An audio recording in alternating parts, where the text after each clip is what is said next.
The Zalari High Command had logged the human vessel Aegis Dawn as non-threatening.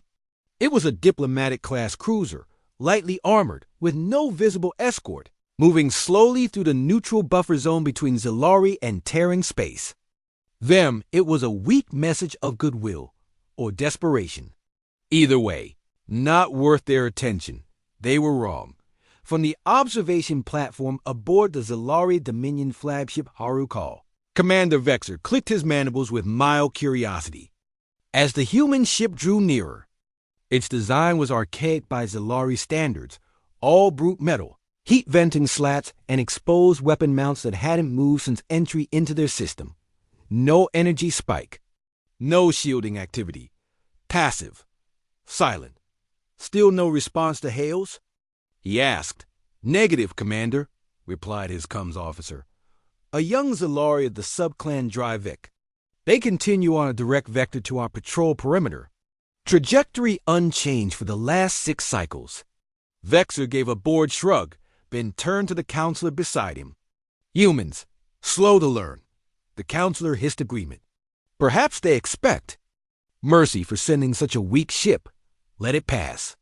The border drones will record their embarrassment for posterity. But the humans hadn't come to talk. Aboard the Aegis Dawn, Captain Nira Kale sat in silence. Her hands moved in measured, practiced gestures across the console as her XO gave the final nod. Phase cloak disengaged, launch tubes primed. All targets locked. Nira exhaled slowly. They ignored us long enough. The Aegis Dawn's hull flared with sudden light as missile ports yawned open across its dorsal spine.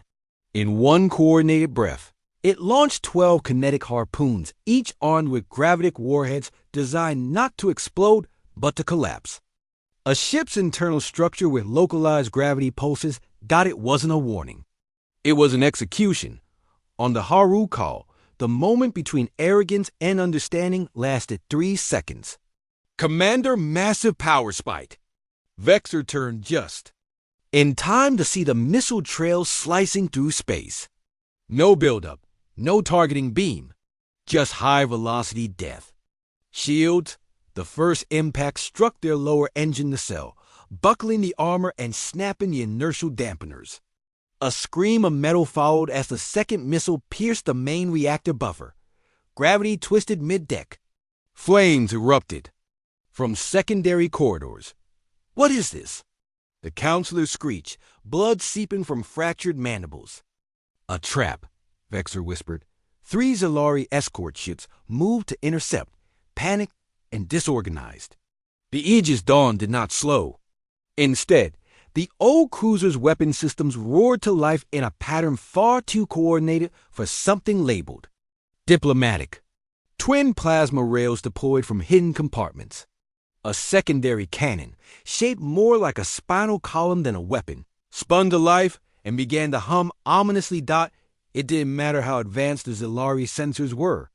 They couldn't compute what they hadn't seen coming. The cruiser tore through the enemy formation, leaving a trail of debris and disintegrating holes in its wake. Begin counterattack, Vexer roared.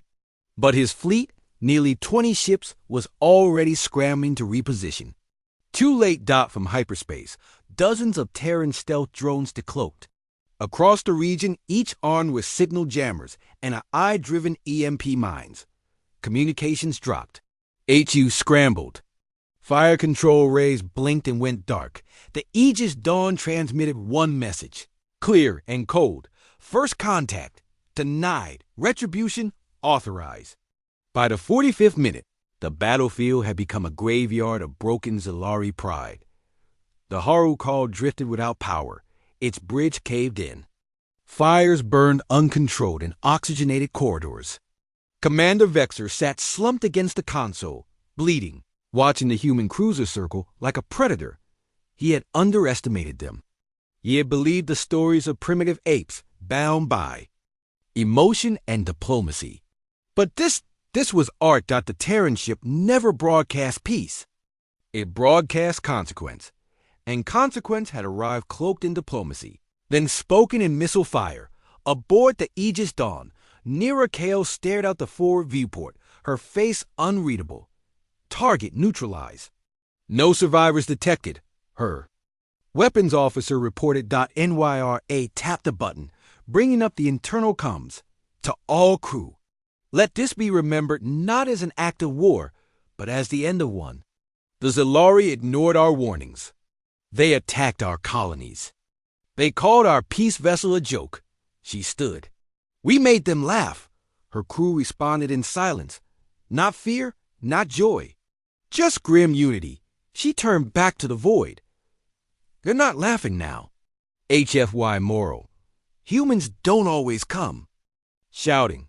Sometimes they come with silence, calculation, and a payload you never see coming.